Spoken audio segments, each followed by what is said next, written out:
Estamos con Viviana, la responsable del Umbral de Primavera, y le vamos a hacer este pequeño cuestionario sobre esta nueva normalidad.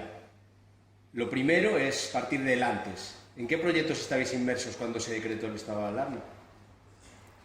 Pues mira, fundamentalmente la gran frustración es que habíamos hecho todo un proyecto sobre el mes de la mujer, que lo hacemos todos los años, y en este año siempre le dábamos como un carácter particular, llamamos musas, y se había extendido incluso el proyecto hasta el mes de abril, porque habíamos recibido tantas propuestas que había sido mucho trabajo de meses. Y esto ha sido muy frustrante para muchas compañías, porque incluso había algunas que venían, no eran de Madrid, venían de Argentina, bueno, era como muy complejo. Y después también había otros estrenos que estaban previstos desde hacía mucho tiempo, que quizás no estaban dentro de la misma temática, porque no todo está, digamos, configurado sobre el tema de la mujer, pero sí el 80%. Y esto, pues claro, para muchas compañías fue como un bajón. Y había como, te diría que eso a mí me halaga mucho, que como muchas ganas de hacerlo en el umbral. O sea, por eso se acumulaba mucha programación y yo traté de buscar, tú no puedes contentar a todo el mundo, yo tengo una línea de programación también, pero fue como uff. Y al principio nos costó mucho caer en que esto podía durar tanto tiempo. Entonces llega el momento de parar.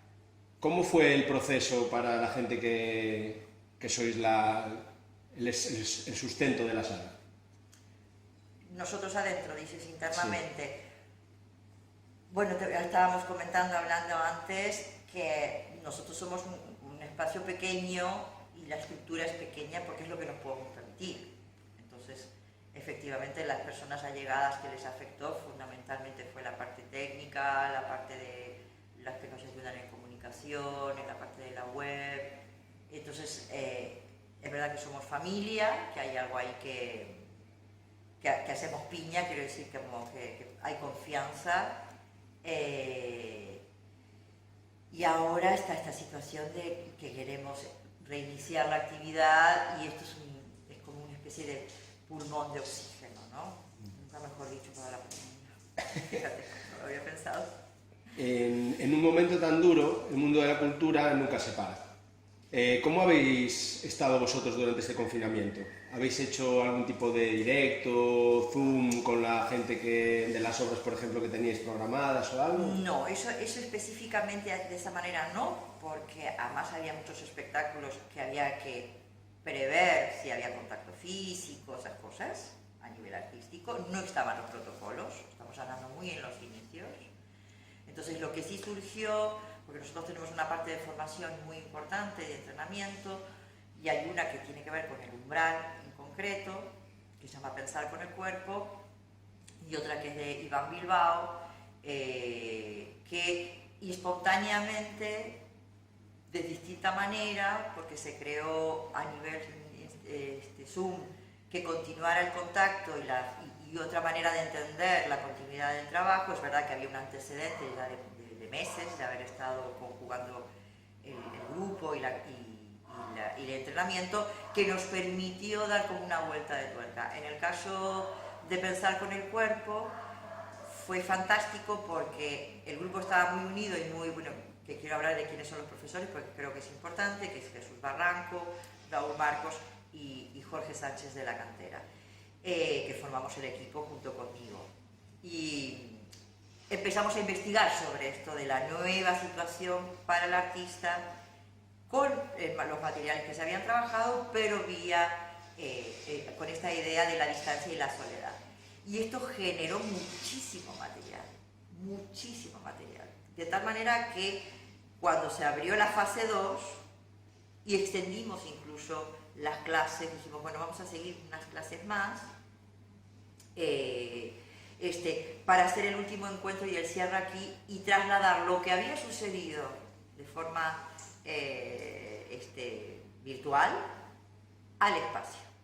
Claro, yo tengo un espacio muy privilegiado, entonces podíamos pensar que, no sé, desde la guardilla era un espacio, la entrada era otro espacio, la sala, y entonces se creó un trabajo que nunca lo hubiéramos previsto, y esto va a continuar incluso el año que viene. Con respecto a Iván Bilbao, lo que generó fue, con su equipo, es empezar a diagramar una dramaturgia que en la semana pasada vimos un ensayo de cómo sucedía, porque eso sí es streaming, y sí ya lo planteamos como un espectáculo, digamos, piloto para empezar a probar, donde también ellos, con otra temática, otra forma de trabajo, pero sí la idea de 6 jóvenes que quieren salir de ese confinamiento y cómo se las ingenian para juntarse. Y hay conflicto, porque no todos están en el mismo lugar que antes de la pandemia. Entonces, creo que todo ha motivado a incluir esta situación, pero a la vez, bueno, en una búsqueda de cómo, desde la dirección, desde la dramaturgia, crear algo en muy poco tiempo y sabiendo que son herramientas que no manejamos habitualmente. Entonces, creo que seguimos en el mundo de la experimentación, que nosotros es un poco lo que más nos coloca, ¿no?, en este lugar de darle la vuelta, no quedarnos con la, digamos, con la preocupación exclusivamente, sino trasladarlo esto a la realidad que nos va a tocar vivir y que va a ser larga. Sí. ¿Os ha cambiado mucho la situación de la sala? ¿Creéis que con esta nueva situación se va a hacer un repensamiento de las artes escénicas?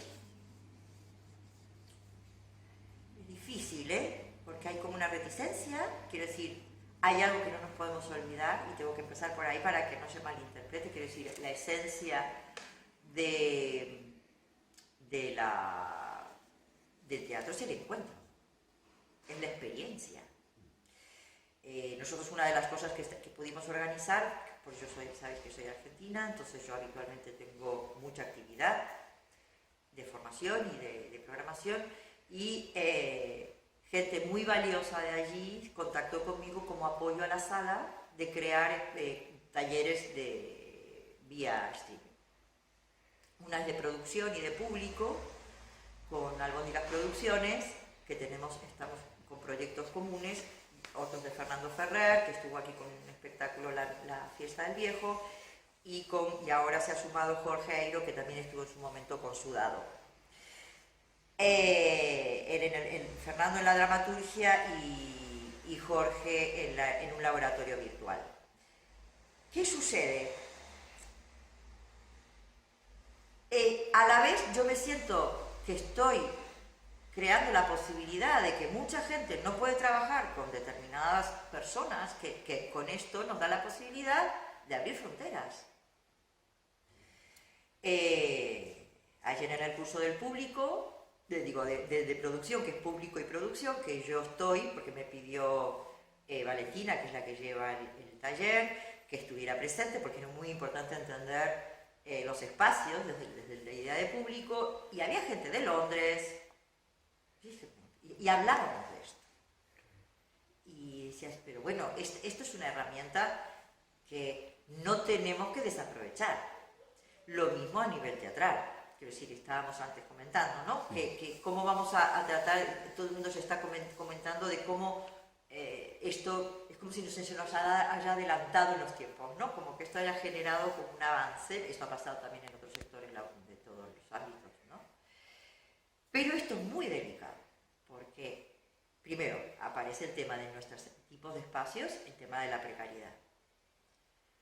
Y luego, cómo ser fiel a un producto, palabra que odio, pero en el mercado se habla de así, se habla de esto, de no perder nuestra esencia. Pero fíjate que nosotros, que formamos parte de Macomad, que es la cooperativa de salas alternativas de Madrid, decíamos, lo que nos diferencia es que va a haber un público que no va habitualmente al teatro, que sabe lo que se puede encontrar si el teatro clásico o el teatro dramático, más o menos pueden anticipar y a lo mejor empatizan menos. Las nuevas generaciones, gente... Pero nosotros tenemos que vigilar eso a nivel de a nuestro favor, y es que es un teatro experimental, donde toca temas muy que les pueden llegar, y formatos y fórmulas en los que les va a atraer. O sea, creo que es que justamente eso hablábamos la última reunión que tuvimos, porque siempre que nos reunimos semanalmente, aparte de tocar temas puntuales que tienen que ver con las ayudas, con la pandemia, etcétera, estamos valorando esto de cómo crear conjuntamente una forma de financiarnos para hacer teatro online, y poníamos en valor esto, decía, ojo, que si hay algo, porque decimos, bueno, ¿cómo competir, ¿no?, con grandes empresas o con lo institucional? Pero nosotros tenemos que poner en valor cómo atraer ese nuevo público, ese público joven o que no tiene, digamos, no hay un hábito, y los hábitos se hacen con que tú les enamores o les abras la puerta a esto, ¿no? Entonces creo que ahí hay un doble reto, no solamente porque es online, sino porque además puede ser un proyecto interesante de cómo hacer para que llegue esta gente. ¿Crees que el sector cultural puede salir favorecido de esto, ya que la gente se ha dado un poco cuenta de lo importante que ha sido, por ejemplo, durante la pandemia, que sin cultura nos habremos vuelto todos bastante locos, más de lo que nos hemos vuelto? Creo que ha sido impresionante eso.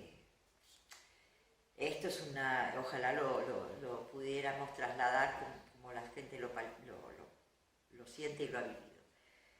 Lamentablemente vivimos en un mercado, y esto no lo ven igual la gente que además incluso sé que hubo un momento dentro de la profesión donde hasta se criticó que se pusiera tanto lo artístico, ¿no? Es como no darle el valor que realmente, bueno, que eso cuesta dinero. Pero sí me parece que hay argumentos ahora para sí, digamos, en lo institucional, no pueden negarse, quiero decir, que no lo pueden dejar de ver.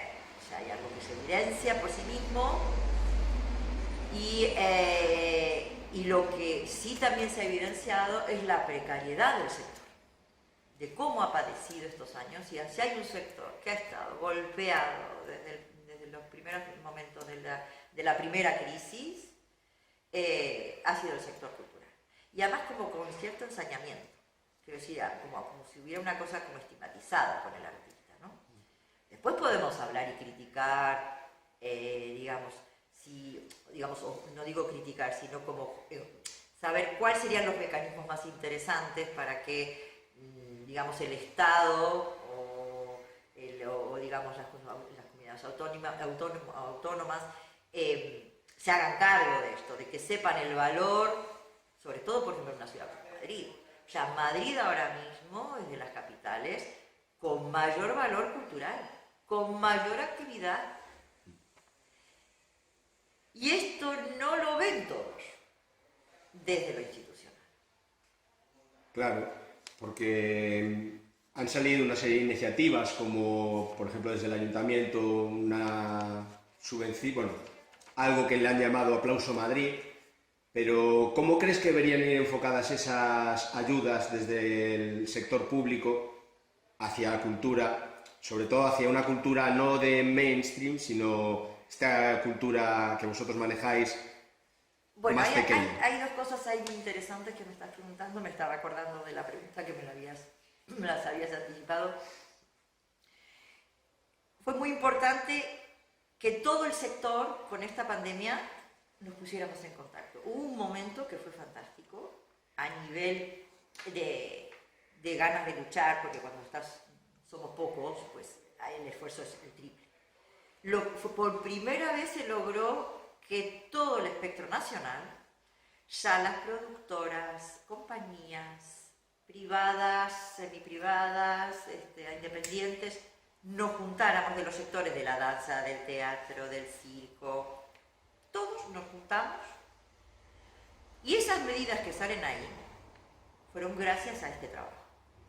no quiero desmerecer la escucha en este caso el ayuntamiento, que yo creo que fue del espacio institucional que más nos escuchó, más nos recibió, más disponibilidad tuvo, y de ahí que sacara estas medidas. Y esto puso también en evidencia que todos los sectores estaban afectados. No es como siempre esta sensación de que, bueno, porque lamentablemente, bueno, hay unas valoraciones desde lo institucional, desde lo político, porque estamos hablando de que no es porque sea de partidos políticos, hablo de lo político porque forma parte de nuestra organización como ciudadanía y compromiso también con lo que sucede, en el cual pudimos sentirnos valorados y en particular el sector independiente formó parte de este discurso. Por primera vez en todos estos recorridos de estos años, el sector independiente se lo reconoció como un tejido cultural muy importante en la ciudad. Esto es de un valor enorme. Sí. Porque eso ya te pone en un lugar de escucha. Y no es que nos lo estemos inventando, es que es verdad. Es que nosotros acogemos cantidad de compañías que no tendrían un espacio donde estrenar, donde poder exhibir su trabajo. Y luego a lo mejor de aquí, a mí me pasa constantemente, que a lo mejor de aquí a 2 años terminan haciendo un espectáculo en el centro dramático, o abriendo su propio espacio, o formando su propia compañía. Quiero decir que hay algo ahí que se entiende desde la idea de cómo construir tejido cultural. Efectivamente, después está el sector privado, que maneja un sector muy importante también, que hay que acoger, el comercial, la Gran Vía, ya todos tienen una implicación. Pero esto ha sido, digamos, una sensación de wow. Ahora, ¿cómo esto se traduce? En realidad, bueno, en eso estamos. Parte de esas anunciaciones, de estas ayudas, van a ir un poco enfocadas a este sector. Es verdad que ya había una cosa muy avanzada que fue en el anterior gobierno, que entendió también la importancia del sector y se crearon unas buenas bases para esto, o sea, se mecanizaron cosas internas, pero luego te encontrás con la dificultad de las mecánicas internas que a veces son kafkianas, o sea, que no puedes mover determinados proyectos. Es una situación de pandemia. Si tú no puedes justificar una ayuda porque no tienes programación, invéntate algo, pero ese dinero no se puede quedar sin usar. Pero en cualquier sector, sea el sector, ya no hablo del cultural, imagínate el sector turístico. Claro que es verdad que no queda de comer a mucha gente, pero es que el sector cultural da de comer a mucha gente. Entonces, claro, es algo que no lo podemos solamente mirar desde el lugar de cuánto dinero da, sino qué significa la cultura para Madrid. A nivel turístico, a nivel de imagen, a nivel de sociedad avanzada, a nivel incluso de cultura o educacional con la población.